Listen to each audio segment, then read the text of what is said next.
বলার চেষ্টা করছি যদি না মা খুব জোরজার করে। যাই হোক, এর থেকে সব নেফ্রোটিক সিনড্রোমের ফার্স্ট সিলাস বলবি না, সব কি বলবি লিখিস না, এখন যখন আমি বলবো তখন লিখবি, মাথা এইভাবে বসাবি। তোর পেশেন্ট কি ছিল? নেফ্রোটিক সিনড্রোম ফার্স্ট এপিসোড অথবা রিল্যাপস। তুই বলার সময় কি বলবি? This is the patient of anasarca বা জেনারেলাইজড ইডিমা, যাই বলবি, with decreased urine output, with or without hypertension, most probably nephrotic syndrome. This is a patient of Anasarca generalized edema with decreased urine output, with or without hypertension, most probably nephrotic syndrome, first episode of relapse. তারপরে কি বলবি? Complicated with, যদি কিছু থাকে তখন বলবি। Complicated উইথের মধ্যে তো যা কিছু থাকতে পারে, মোস্ট কমনলি ব্যাকটেরিয়াল পেরিওনাইটিস থাকতে পারে, স্পন্টিনিয়াস ব্যাকটেরিয়াল পেরিওনাইটিস থাকতে পারে, হাইপোকালিমিয়া সব তো তোকে দেবে না পরীক্ষায়, ঠিক আছে? এইখানে এটা বলার একটা অসুবিধা হচ্ছে, তোকে ডাইরেক্ট কমপ্লিকেশন জিজ্ঞাসা করতে পারে। তাই যদি কমপ্লিকেশন না থাকে তাহলে তুই এইখানে স্টপ করে দিতে পারিস, বেটার আনসার এইটা। কিন্তু তুই যদি পড়ে আসিস তবে, আদারওয়াইজ তুই যদি শেষ করিস যে উইথ আর উইদাউট মানে কমপ্লিকেটেড উইথ ব্যাকটেরিয়াল পেরিওনাইটিস, তাহলে তোর কোশ্চেন স্টার্ট হবে তাহলে what are the complications of nephrotic syndrome, সেটার জন্য আরো ডিফিকাল্ট হয়ে যাবে। এবার লিখে নে পুরোটা, তাহলে কি লিখছি আমরা? This is a patient of generalised oedema with decreased urine output, without hypertension, most probably nephrotic syndrome, first episode, বাস থেমে গেলাম। আর মোস্ট আর অথবা nephrotic syndrome with infrequent relapse, ঠিক আছে? রিভিশনে তো থাকবে না তোর পরীক্ষায়, যেটা রেখে হবে সেইগুলো। হ্যাঁ,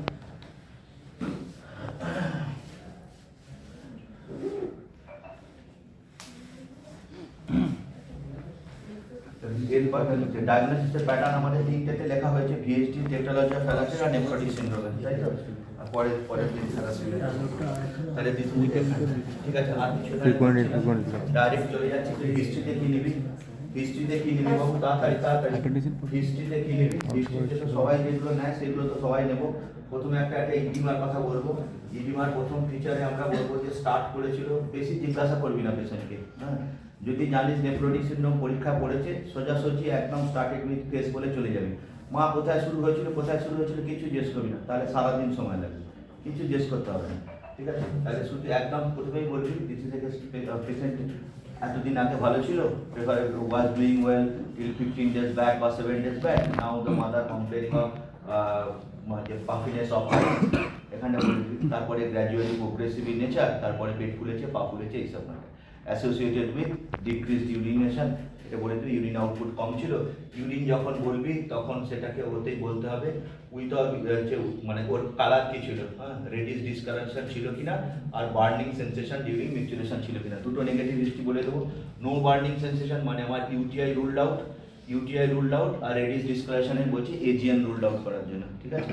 এখানে এরকম কি হবে বলো, অনেকে বলে সেগুলো বললে একটু ফেনা টাইপের হয়, হ্যাঁ, ফ্রদি ইউরিন হয় নেফ্রোটিক সিনড্রোম, সেগুলো বললে বলবি, না বলে বলবি না। ইউরিনের জন্য এইটুকু বলবি, ইউরিনের জন্য দুটো নেগেটিভ হিস্ট্রি বলতে হবে।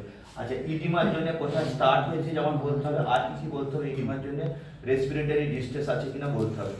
রেসপিরেটরি ডিস্ট্রেস ইডিমায় কেন বলবো? একটা হচ্ছে ম্যাসিভ, যদি অ্যাসাইটিস থাকে তাহলে নেফ্রোটিকেও রেসপিরেটরি ডিস্ট্রেস হতে পারে। যদি নেফ্রোটিকের প্লুরাল এফিউশন হয় তাহলে প্লুরাল এফিউশনের জন্য রেসপিরেটরি ডিস্ট্রেস হতে পারে। অথবা যদি আমি অন্য কিছু কজ ভাবি যে কার্ডিওজেনিক কজে ইডিমা হচ্ছে, সেটা আমাকে নেফ্রোটিক সিনড্রোমের দিকে হচ্ছে, সেটাকে এক্সক্লুড করার জন্য কাজে। তাহলে ইডিমা করার সময় কোথায় স্টার্ট হয়েছিল বললাম, তার প্রোগ্রেশন বললাম। স্টার্ট তো আমি বলেছি, বারবার জিজ্ঞেস করবি না, সোজা স্টার্ট অ্যারাউন্ড পেরিঅরবিটাল পাফিনেস বলে দিবি। ফেসে স্টার্ট হয়েছিল, তারপরে গ্র্যাজুয়ালি ইনভার্ট বডি, এগুলো তো জানিস তোরা, এটা তাড়াতাড়ি বলছি। তারপরে প্রোগ্রেশন বলে দিলাম। আর এখান থেকে স্ক্রোটাল ইডিমা আছে কিনা আরে বলতে হবে, যে সোয়েলিং অফ স্ক্রোটাম আছে, তাহলে সেটা আমি বলেছি যে that's the indication for admission, সেটা সিভিয়ার ইডিমা বোঝায়, সেই জায়গাগুলোই আমি বলে দেবো ইডিমা বলার সময়। আর রেসপিরেটরি ডিস্ট্রেস আছে কিনা বলে দেবো। এই পর্যন্ত সবাই বলে, ঠিক আছে? আর একটা হচ্ছে, এটা প্রথমবার হয়েছে না রেকারেন্ট হচ্ছে, যে এরকম পাস, তুই প্রেজেন্ট হিস্ট্রিতেও লিখতে পারিস, এটা হচ্ছে পাস্ট হিস্ট্রিতে লিখতে হবে, এরকম কিছু নেই। আচ্ছা, এই পর্যন্ত একটু মোটামুটি সবাই বলে। আর কি বলবো? এইটা ছাড়া নেফ্রোটিক সিনড্রোমের হিস্ট্রিতে আর কি বলবো? আর যদি এটা যদি তো রিল্যাপস হয়, তাহলে অতি অবশ্যই প্রথম এপিসোড কবে হয়েছিল, এজ লেস দ্যান 1 ইয়ারে ছিল কিনা, হ্যাঁ, প্রথম এপিসোড। যদি রিল্যাপস পেশেন্ট হয় তাহলে প্রথম এপিসোডটা কবে হয়েছিল, যদি মনে করতে পারে তাহলে দেখবি যে কখন ট্রিটেড ফর 3 months, এরকম কিছু একটা লিখে দিবি। যদি ওখানে বলে, ঠিক আছে। এই আর কি জিজ্ঞাসা করবো বাবু, দেখ আর জিজ্ঞাসা কি করবো সেইটা ডিপেন্ডস অন তোর প্রিপারেশন। আমি একদম বলে রাখি, তুই যদি এই পর্যন্ত বলে যাস 60% 70% নাম্বার দেবে, বাকি পোর্শন তুই তখনই বলবি যদি তুই পড়ে আসিস। কি কি প্রেজেন্স অফ র্যাশ অথবা জয়েন্ট পেন আছে কিনা, আর্থ্রালজিয়া মানে কথা আমি secondary nephrotic syndrome rule out করার চেষ্টা করছি, প্রেফারেবল যদি স্পেসিফিক্যালি যদি মেয়ে বাচ্চা থাকে, ঠিক আছে, যেমন আমি collagen vascular disease rule out করার চেষ্টা করছি। র্যাশ আছে কিনা না পড়ে এলে বলবি না, আর তুমি কিসের জন্য জয়েন্ট পেন জিজ্ঞেস করছো না পড়ে এলে বলতে পারে যে হ্যাঁ এসএডি হয়, রিউমাটয়েড আর্থ্রাইটিস হয়, এসএডি রিউমাটয়েড, কারণ ওখানে হলেই তোকে secondary causes of nephrotic syndrome জিজ্ঞাসা করবে, ঠিক আছে। স্পেসিফিক্যালি র্যাশ অথবা জয়েন্ট পেন রুল আউট করতে হবে, ঠিক আছে। জয়েন্ট পেন, র্যাশ অথবা জয়েন্ট পেন রুল আউট করতে হবে। ফ্যামিলি হিস্ট্রিতে কি নিবি নেফ্রোটিক সিনড্রোমে, নেফ্রোটিক সিনড্রোমে এই তো প্রেজেন্ট হিস্ট্রিতে হয়ে গেল, ইউরিন যা পড়ার বললি, যে তারপরে পাস্ট হিস্ট্রি তো সেই একই রিল্যাপস আছে কি নেই সেই সব ঘটনা বলে দিলি, কতদিন আগে ওষুধ খেয়েছে খেতে হয়েছে। ফ্যামিলি হিস্ট্রিতে কি কি জিজ্ঞেস করবো, ফ্যামিলি হিস্ট্রিতে স্টেরয়েড রেজিস্ট্যান্সের কেস থাকবে কি, নেফ্রোটিক সিনড্রোমের এরকম কোনো ইনসিডেন্স আছে যে আমার দিদির ফ্যামিলি স্টেরয়েড রেজিস্ট্যান্স ছিল বলে আমার ছিল? হ্যাঁ সেগুলো খুব এক্সট্রিমলি রেসে তো এই যে প্রেজেন্ট করে না নর্মালি এখানটায়। নেফ্রোটিক সিনড্রোমের কথা তুই জিজ্ঞাসা করতে পারিস, সেটা খুব আনকমন, তোকে মেনলি জিজ্ঞাসা করে এখানে টিউবারকুলোসিসের কন্ট্যাক্ট আছে কিনা, বুঝতে পেরেছিস, কারণ সেটা তোর ম্যানেজমেন্টের সময় লাগবে। হ্যাঁ টিউবারকুলোসিসের কন্ট্যাক্ট আছে কিনা জিজ্ঞেস করবে, তোকে বলবে, প্রশ্ন করবে ডেফিনেটলি যে কেন টিউবারকুলোসিস জিজ্ঞেস করছো, আমি পরে পড়বো উত্তর, আমি পরে পড়বো। এইসব জিনিস জিজ্ঞাসা করে নিবি। ড্রাগ হিস্ট্রিটা অতি অবশ্যই লিখবি যে কিছু ওষুধ খাচ্ছে কিনা, রেগুলারলি খাচ্ছে অথবা অল্টারনেটলি খাচ্ছে। প্রেডনিসোলন বলে দিবি না, বলবি কিছু মেডিসিন খাচ্ছে রেগুলারলি বা লাস্ট 4 weeks ধরে খাচ্ছে অথবা অল্টারনেটলি কিছু খাচ্ছে। এটা বলে আমরা হিস্ট্রি মোটামুটি শেষ করে দিচ্ছি। হিস্ট্রিতে আর কিছু বলার নেই, এখানে অনেক ভালো ভালো কোশ্চেন আছে, আমি আর সেসব কিছু বলছি না। যেখান থেকে শুরু করা তখন প্রথম হিস্ট্রিটা তুই বলতে পারবি, তারপরে হবে ইনভেস্টিগেশন। এখান থেকে ভালো করে খেয়াল কর, ইনভেস্টিগেশনের মধ্যে আমরা জানি যে কি কি বলবো, সবসময় যখন বলবো ইউরিন বলবো, কিছু ব্লাড কিছু বলবো, আর কিছু ইমেজিং স্টাডি বলবো। ইউরিন বলবো, কিছু ব্লাড বলবো, ইমেজিং স্টাডি বলবো। আচ্ছা ইউরিনের আমি কি করবো বাবু, আজই করবো, শুধু রুটিন ইউরিন এক্সামিনেশন করবো। এটা শুধু মনে রাখার একটাই পয়েন্ট, এখানে মনে রাখার একটাই পয়েন্ট, সেটা হচ্ছে culture sensitivity is not routinely recommended. Urine culture is not routinely recommended. সব পেশেন্টকে নেফ্রোটিক সিনড্রোম এসেছে ইউরিন আরইএমই সিএস করতে দিতে হবে না, ইউরিন আরই করলেই যথেষ্ট। Culture sensitivity is not routinely recommended, এই একটাই কথা মনে রাখবে, এটাই জিজ্ঞেস করবে। কালচার পাঠাবো না, নট রুটিনলি রেকমেন্ডেড। আরিতে কি দেখবো বাবা, আরিতে কি দেখবো আমরা আগের দিন বলে নিয়েছি, আর সেটা নিয়ে আলোচনা করছি না। 3+ বা 4+ প্রোটিন থাকতে পারে, হাইলিন কাস্ট থাকতে পারে, তাই তো। যদি বলে তুমি হিমাচুরিয়া পাচ্ছ বা গ্র্যানুলার কাস্ট পাচ্ছ, তাহলে কি ভাববে? আমি একটু তাড়াতাড়ি বলছি, নাহলে শেষ হবে না। হ্যাঁ এগুলো সব রিক্যাপ, তো আমি এখানে তাড়াতাড়ি বলছি, অসুবিধা হলে বুঝতে হলে আমাকে থেমে যাবি, বলাবো, থামিয়ে দিবি। ইউরিনের বুঝতে পেরেছিস, ইউরিনের তোকে 3-4টে প্রশ্ন করে, কালচার সেন্সিটিভিটি করবো কিনা। রুটিন এক্সামিনেশনে তুমি কি বলবে, বলবি ফ্রদি ইউরিন হবে। স্মোকি ইউরিন কিসে পাওয়া যায়, এজিএম তুই জানিস, হচ্ছে ফ্রদি ইউরিন পাবে, 3+ আর 4+ প্রোটিনিউরিয়া পাবে, হাইলিন কাস্ট পেতে পারো। তুমি যদি গ্র্যানুলার কাস্ট পাও তাহলে কি ভাববে, গ্র্যানুলার কাস্ট পেলে কি ভাববে যে আইদার এজিএন অথবা নন মিনিমাল চেন ডিজিজ, তাই তো। মিনিমাল চেন ডিজিজে আমি অ্যাটলিস্ট ডিল করছি না, ঠিক আছে। মিনিমাল চেন ডিজিজে গ্র্যানুলার কাস্ট পাবে না, ঠিক আছে, গ্র্যানুলার কাস্ট পাবে না। তুমি সোজা সামনে রাখো, হাইলিন কাস্ট পাবে, 4+ প্রোটিনিউরিয়া পাবে, আর ইউটিআই রুল আউট করবে। রুটিন এক্সামিনেশন তুমি কেন করতে দিয়েছো, আর রুটিন এক্সামিনেশন এইগুলো কনসেপশন থেকে বলি, এগুলো পড়ে হয় না। রুটিন এক্সামিনেশন করতে গিয়ে দেখলে 10টা পাস ফেল আছে, তা তুমি কি বুঝো, কি ভাববে? হ্যাঁ 10টা বল দেখি, 10টা যখন আমি বললাম যে তুমি রুটিন এক্সামিনেশন করতে গিয়ে মোর দ্যান 5 হচ্ছে অ্যাবনর্মাল। হ্যাঁ মোর দ্যান 5 ডব্লিউবিসি বা হাইপার ফিট হলে যদি অ্যাবনর্মাল। হ্যাঁ পরীক্ষা কিরকম কোশ্চেন করে জানিস তো, তোকে এটাই যে তুমি রুটিন পাঠালে বাচ্চা ভালো ছিল, ফুলে গেছে বলে এসেছো, জ্বর কিছু নেই, তুমি পাঠালে একটা 7 বছরের মেয়ে তোমার কাছে এসছে, ইউরিন আরইএমই করেছো, 8টা সেল আছে ডব্লিউবিসি, তাহলে তুমি কি ভাবছো, কি করবে বল? এটাই পার্থক্য ক্লিনিক্সের সঙ্গে অন্য পরীক্ষা। কি করবি, যে বই পড়ে এসেছে সবাই বলবি যে ইউরিন কালচার করবো, রুল আউট ইউটিআই। আরেকটা রিপিট করতে হবে নেক্সট দিন। কি কিসের জন্য পয়সা দিয়ে দেবে, পয়সা কি করবো যে না, তুই বলেছিস এখানে আরেকবার করবো কেন নেই, তোর এক্সপ্লেনেশন কি, 8টা পার্সেল কেন এসছে, 8টা ডব্লিউবিসি কেন এসছে বল তো। দিস ইজ কমন সেন্স, এর মধ্যে কোনো ডাক্তার নেই, this is common sense. Most common আছে 40 কালেকশন মেথড, মোস্ট কমন আছে 40 কালেকশন মেথড, যে কালেকশন ঠিক করে দিয়েছে কিনা সেই রকম করে দেখবো, আর তারপরে যদি মনে হয় যে হ্যাঁ ঠিকঠাক দিয়েছে, তাহলে ইউরিন কালচার করবো, ইউরিন কালচার করে রুল আউট করবো ইউটিআই। ঠিক আছে, তোকে এইটাই জিজ্ঞেস করবে। আচ্ছা যাই হোক, এটা তো পড়াশোনার নয়, কমন সেন্স। পড়াশোনার জিনিস হচ্ছে হিমাচুরিয়া। হিমাচুরিয়া তো এরকম একটা ম্যাক্রোস্কোপিক একটা মাইক্রোস্কোপিক। ম্যাক্রোস্কোপিক তো লাল হয়ে গেছে দেখতে পাচ্ছি, বাদ দিলাম। মাইক্রোস্কোপিক হিমাচুরিয়া কাকে বলে? মাইক্রোস্কোপিক হিমাচুরিয়া, হ্যাঁ, মাইক্রোস্কোপিক হিমাচুরিয়া কাকে বলে জিজ্ঞাসা করবে।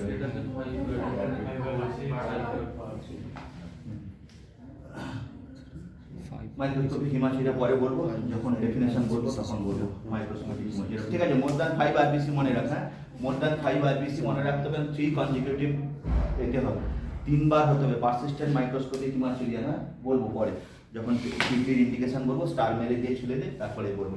তাহলে কিউটিনটা আমরা এখানে দেখলাম, শুধু মনে রাখ মোর দ্যান 5 আরবিসি কে মাইক্রোস্কোপিক হিমাচুরিয়া বলে। আর হাইপার ফিল্ড, হ্যাঁ, 400 আরপিএম এ ঘোরাতে হবে পার 5 মিনিট বলে দিই।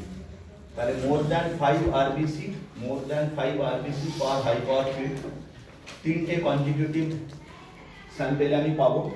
যখন ইউরিনকে সেন্ট্রিফিউজ করব, আফটার সেন্ট্রিফিউজ করব 400 আরপিএম এ ফর 4 to 5 মিনিটস। 400 আরপিএম এ যদি 4 to 5 মিনিট ধরে সেন্ট্রিফিউজ করি, তারপরে মোর দ্যান 5 আরবিসি থাকলে per high power field on 3 occasion, তাকে বলে haematuria, microscopic haematuria. Haematuria microscopic haematuria. More than 5 RBC per high power field, এটা সেন্ট্রিফিউজ ইউরিন, যেটাকে 400 আরপিএম এ ফর 4 to 5 মিনিট ধরে সেন্ট্রিফিউজ করা হচ্ছে, তাকে বলে মাইক্রোস্কোপিক হিমাচুরিয়া। বাদ দে, তাহলে আমরা কোথায় ছিলাম? ইউরিন। ইউরিনে কি কি টেস্ট করবো আমাদের হয়ে গেছে। আচ্ছা, ব্লাড কি কি করবো? তাড়াতাড়ি বাবা, ব্লাড কি কি করবো বল। বাবু দেখ না, এখন হয়ে আসেন, ছেড়ে দাও পুরো ক্যালসিটোনিন, সিটিএলসি সব করব। এই ব্লাড কি কি করবো তারপরে বল। এটাই তো, তারপরে পজ কি করে করো? তাড়াতাড়ি বল, বাচ্চা কেউ বলে সিবিসি, হ্যাঁ সিবিসি করবো। পুরো ক্যালসিটোনিন। আচ্ছা, সিবিসি করলে তোকে যে সিবিসি করবো, কোলেস্টেরল 200 উপরে বেশি হবে সবাই জানে, আর হচ্ছে কোলেস্টেরল বেশি পাবো এখন ক্রাইটেরিয়া নিয়ে সেগুলো সিবিসি করবো। তারপর পরপর জিজ্ঞেস করবে হিমোগ্লোবিন কি পাবো, টোটাল লিউকোসাইট কাউন্ট কি পাবো, প্লেটলেট কাউন্ট কি পাবো। প্লেটলেট কাউন্টের সঙ্গে কোনো রিলেশন নেই, নর্মাল থাকে, ইউজুয়ালি নর্মাল থাকে, তাই তো না? যদি প্লেটলেট কাউন্ট ডিক্রিজ হয় তাহলে কিছু কি পাবো? প্লেটলেট কাউন্ট কম পাবো, কিছু পাবো পাবো। তাড়াতাড়ি, এটা কি? এটা তো লাভ কালি কালি নেই এতে না, নতুন তো স্যার। কই হিমোগ্লোবিনে ইউজুয়ালি কোনো রকম এতে কিছু নেই, ঠিক আছে? হিমোগ্লোবিন ইউজুয়ালি নর্মাল পেতে পারি। হিমোগ্লোবিন যদি ডিক্রিজ পাই, সিগনিফিক্যান্টলি ডিক্রিজ পাই, তাহলে আমাকে কি ভাবতে হবে? ওই এসএলই ভাবতে হবে। হ্যাঁ, আচ্ছা, এইটা বলার আগে কালি আছে পার্মানেন্ট মার্কার না তো?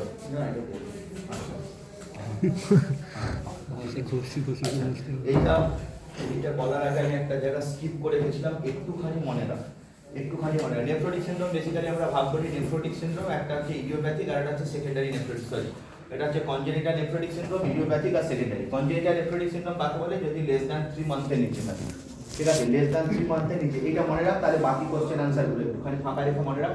কনজেনিটাল নেফ্রোটিক সিনড্রোম মানে লেস দ্যান 3 মান্থে যারা প্রেজেন্ট করছে তাদের আমরা কনজেনিটাল নেফ্রোটিক সিনড্রোম ভাবি। মোস্ট কমনলি টর্চের ইনফেকশনের জন্য থাকে, সাইটোমেগালো ভাইরাসের এদের জন্য থাকে, ঠিক আছে? ম্যাটারনাল সাইটোমেগালো ভাইরাস থেকে বাচ্চা সাইটোমেগালো দিয়ে এসেছে, অথবা টর্চ যদি ইনফেকশন থাকে তাহলে হয়। তাহলে তোকে যদি ঘুরিয়ে জিজ্ঞেস করে যে তুমি নেফ্রোটিক সিনড্রোম, একটা বাচ্চা 7 মাসের বাচ্চাতে ফুলে গেছে বা 2 মাসের বাচ্চা ফুলে গেছে, তুমি মায়ের কি হিস্ট্রি নেবে, তুই এটাই বুঝতে হবে। বুঝতে পারবি তোকে এইটা জিনিস জিজ্ঞেস করে। ইডিওপ্যাথিক নেফ্রোটিক সিনড্রোম সম্বন্ধে ইডিওপ্যাথিক মানে কারণ জানা নেই, ইডিওপ্যাথিক কারণ জানা নেই। মোস্ট কমনলি কি হয়? মোস্ট কমনলি মিনিমাল চেঞ্জ হয়, আর কি হয়? ফোকাল হতে পারে, তাই তো? মেমব্রেন পলিফাইটিক হতে পারে, মেমব্রেনাস হতে পারে, যেগুলো যেগুলো সবাই এখানে কিন্তু একটা জিনিস মাথায় রাখবি, এই ছোটবেলায় এই কনসেপশন ক্লিয়ার থাকা উচিত। মিনিমাল চেঞ্জ মানে কিন্তু স্টেরয়েড সেনসিটিভ নয়। মিনিমাল চেঞ্জের বেশিরভাগ লোক, মোর দ্যান 85 to 90% হচ্ছে স্টেরয়েড সেনসিটিভ। আর ফোকাল সেগমেন্টাল কারো বেরিয়েছে মানে একবারে এসে স্টেরয়েড জীবনে সেনসিটিভ হবে না, এরকম কোনো কথা নেই। ফোকাল সেগমেন্টালেরও কিছু পার্সেন্ট ক্ষেত্রে বলা হয় মোটামুটি অ্যারাউন্ড 50% হচ্ছে স্টেরয়েড সেনসিটিভ আছে। তো পার্সেন্টেজ মনে রাখতে হবে না, শুধু মনে রাখবে যে মিনিমাল চেঞ্জ মানেই যে সে স্টেরয়েড সেনসিটিভ হবে এর কোনো কারণ নেই, সেটাও নাও হতে পারে। আর ফোকাল সেগমেন্টাল লোকে জিজ্ঞেস করে যে ফোকাল সেগমেন্টাল হলে তুমি কি করবে? ফোকাল সেগমেন্টাল হলে আমি স্টেরয়েড ট্রাই করবো, স্টেরয়েড ট্রাই করবো। ফোকাল সেগমেন্টাল হয়েছে বলেই আমি একদম প্রথমে ট্যাক্রোলিমাস শুরু করে দেবো না। ফোকাল সেগমেন্টাল হলেও আমাকে স্টেরয়েড সেনসিটিভ করতে হবে। যাই হোক, ইডিওপ্যাথিকের minimal change, focal segmental, membranous, membranoproliferative, এইসবগুলো হবে। সেকেন্ডারি নেফ্রোটিক সিনড্রোমে 2-4টে কজ মনে রাখতে হবে। সেকেন্ডারি নেফ্রোটিক সিনড্রোমে 2-4টে কজ। দু চারটে কজ যেমন করে আমরা সেই সবে মনে রাখি সেরকমই মনে রাখবো। ইনফেকশনে কি আছে, ড্রাগ কি আছে, নিওপ্লাজম কি আছে, এইসব ভাবি যাবি মনে রাখবো। ইনফেকশনের মধ্যে কি থাকে বাবু? ইনফেকশনের মধ্যে group A streptococcus, group A streptococcus, আমি এজিএন বলছি না কিন্তু, হ্যাঁ গ্রুপ এ স্ট্রেপ্টোককাসই বলছি, নেফ্রোটিক সিনড্রোমই বলছি। সে প্রোটোজোয়ার মধ্যে ম্যালেরিয়া, ভাইরাল ইনফেকশনের মধ্যে কিছু না মনে পড়লে হেপাটাইটিস বি আর এইচআইভি তো সবসময় আমাদের সঙ্গে আছে, ঠিক আছে। এইগুলো হচ্ছে ইনফেক্টিভ কজ। কি পড়াচ্ছি আমরা? সেকেন্ডারি নেফ্রোটিক সিনড্রোম, মানে যার অন্য কোনো কারণ আছে। সেকেন্ডারি নেফ্রোটিক সিনড্রোমের কজের মধ্যে এই যে, তাহলে এরপর হচ্ছে গ্রুপে ল্যান্ডফিল গ্রুপে স্ট্রেপ্টোককাস, এদিকে ম্যালেরিয়া আর এদিকে হচ্ছে হেপাটাইটিস বি এইচআইভি। এটা কি লিখেছি? ড্রাগ। ড্রাগের মধ্যে কি আছে? ড্রাগের মধ্যে হচ্ছে পেনিসিলামিন, পেনিসিলামিন আছে, লিথিয়াম আছে, এই দুটোই ফেমাস। গোল্ড তো সব বাদ দে, পেনিসিলামাইন আর লিথিয়াম, এই দুটো মনে রাখবি, পেনিসিলামাইন আর লিথিয়াম। এখানের মধ্যে হজকিন লিম্ফোমা আছে, এলএল আছে, হজকিন লিম্ফোমা আর এলএল, ঠিক আছে।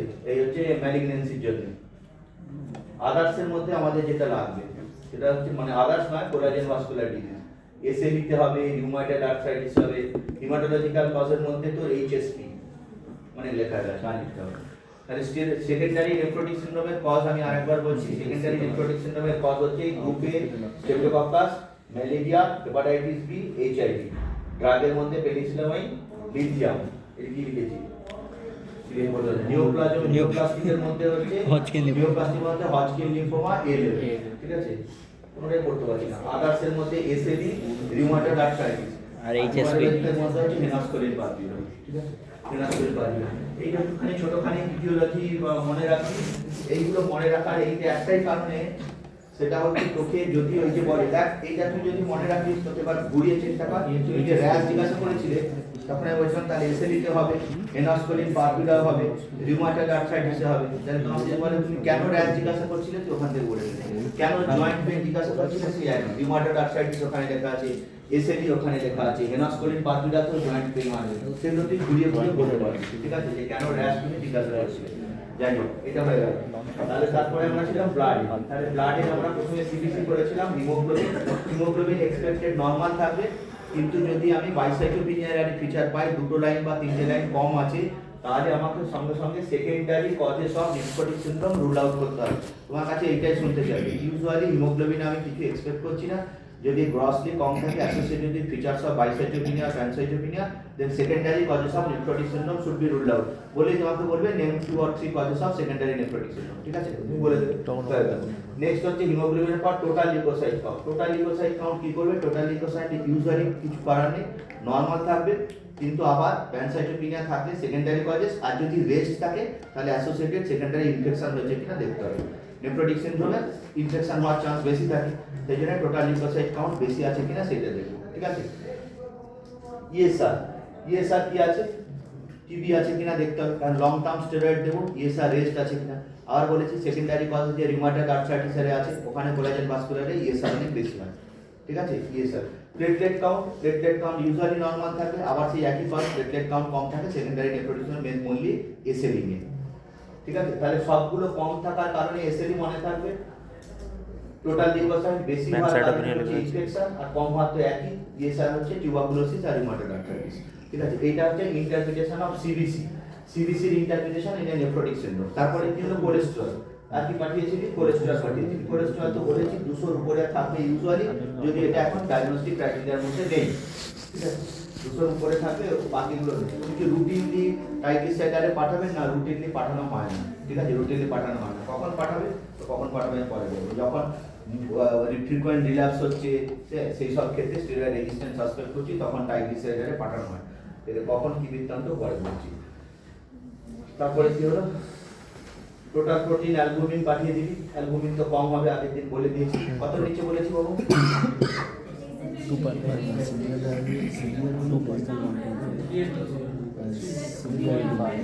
কোলেস্টেরল হয়ে গেল, টোটাল প্রোটিন হয়ে গেল, অ্যালবুমিন, গ্লোবিন, আর হচ্ছে কি পাঠাবি? Urea creatinine পাঠাবি।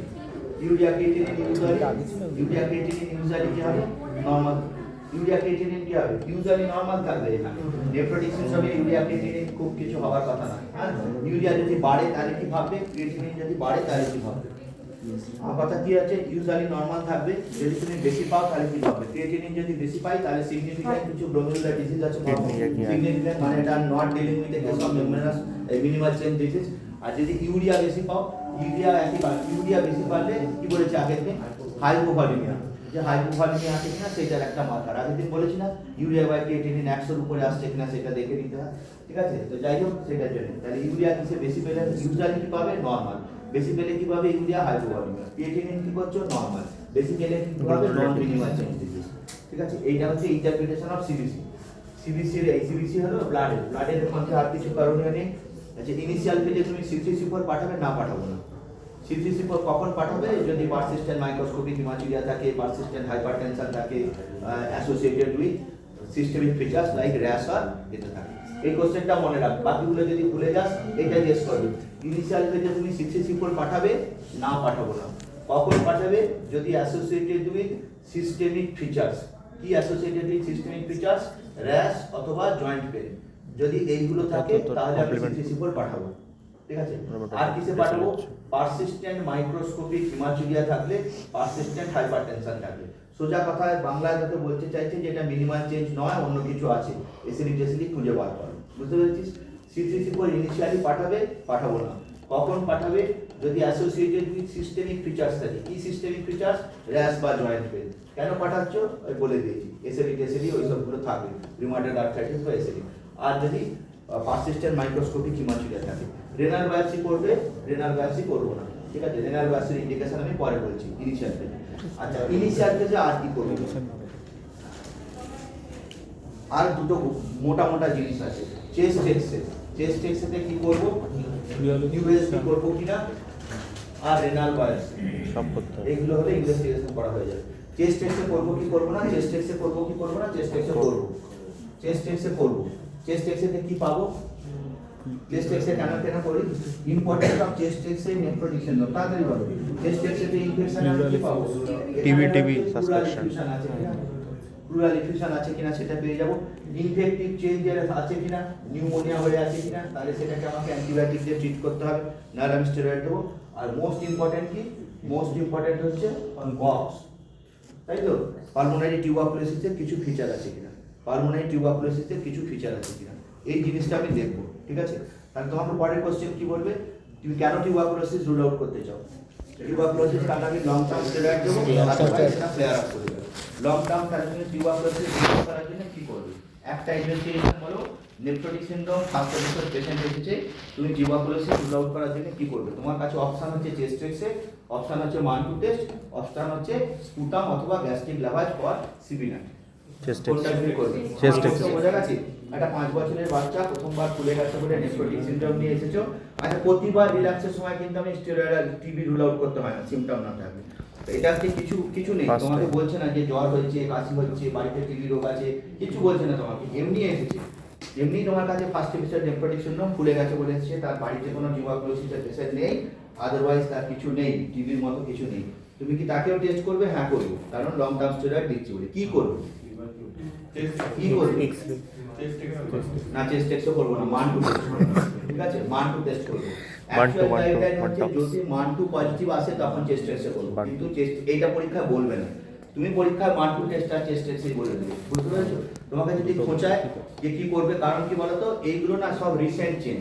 আগে ছিল চেস্ট টেস্টে মান-টু, এখন হচ্ছে শুধু মান-টু করবো, মান-টু পজিটিভ এলে চেস্ট টেস্ট করবো।